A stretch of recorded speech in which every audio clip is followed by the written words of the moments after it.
voyez, ce sont autant d'interrogations. Et nous continuons toujours à nous interroger sur...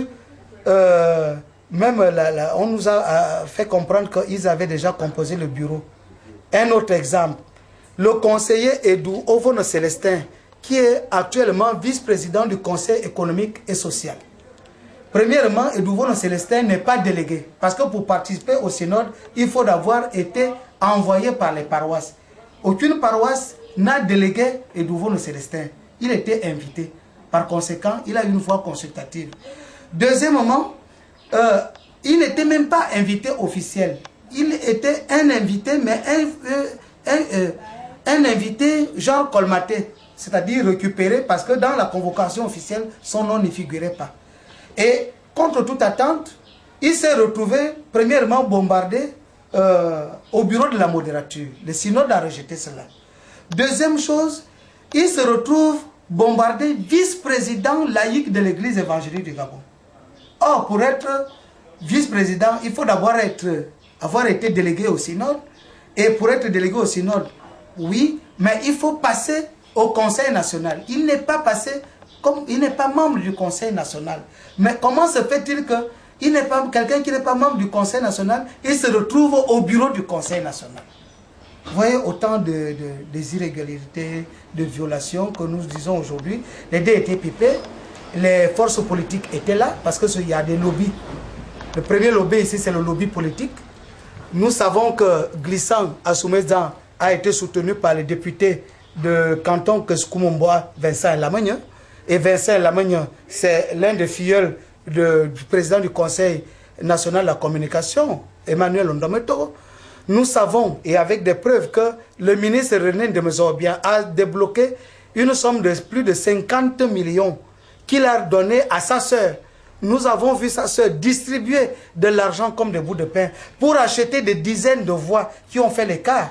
C'est pourquoi Glissant s'est retrouvé avec 183 voix. Et moi, je me suis retrouvé avec 75 voix. Et puisqu'il savait que le vote ne pouvait pas se faire dans le thème, donc le vote s'est fait en remplissant les voix des autres régions synodales.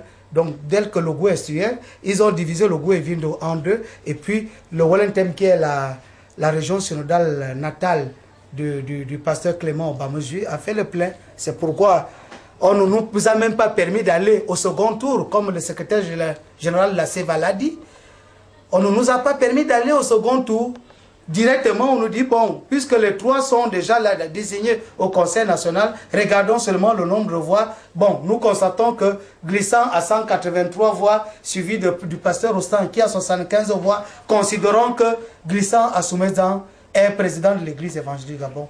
Vraiment, de tradition, et selon la constitution, et selon la charte.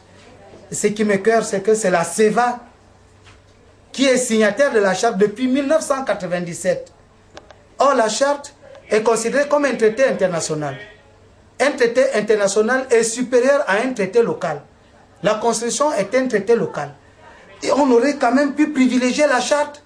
Comment est-ce que la charte peut se déjuger? Comment la CEVA peut mettre en péril son propre travail qu'il est venu faire en 1997?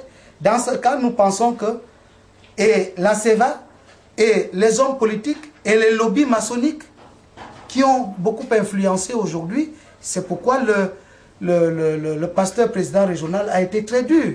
Donc vous soupçonnez l'implication des réseaux maçonniques Il y a les réseaux maçonniques, il y a des réseaux politiques, et avec la forte implication, disons, la manière dont le secrétaire général de la CEVA et d'autres ont été corrompus, c'est-à-dire recevant des sommes d'argent. Nous nous retrouvons aujourd'hui avec un président qui n'est pas bien aimé, il n'est pas accueilli, vous-même vous le savez.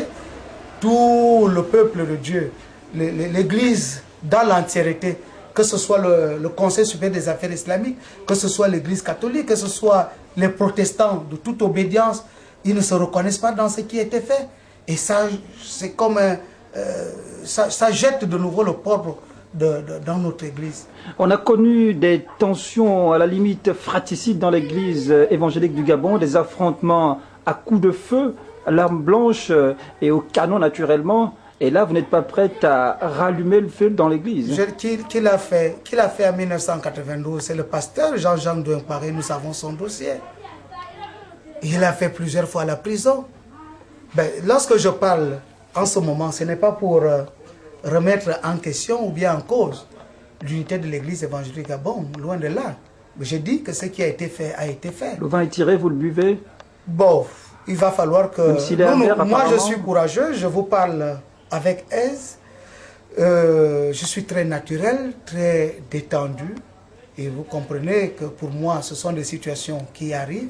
Je pensais, hélas, qu'il pouvait y avoir un peu de sérénité dans l'église. Malheureusement, ce sont des forces obscures qui gèrent l'église. Est-ce qu'on va dire que nous serons encore capables de dire, d'interpeller, d'exhorter, je ne pense plus. C'est-à-dire l'église s'est fait compromettre. Et l'église est en captivité aujourd'hui.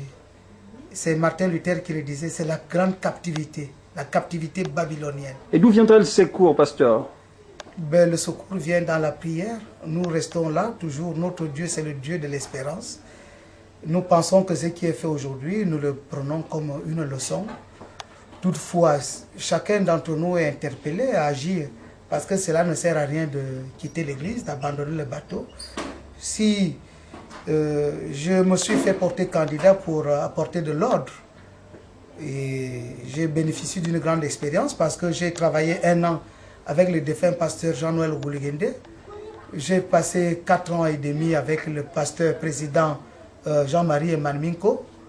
J'ai passé 3 ans et j'ai tout fait pour que le président qui venait de partir soit président, et j'ai travaillé avec lui pendant 3 ans. Je pense que personne ne peut égaler l'expérience que j'ai dans les affaires de l'église et dans la direction. Et je pense que c'est moi celui qui avait la possibilité de redresser cette église et de donner la crédibilité.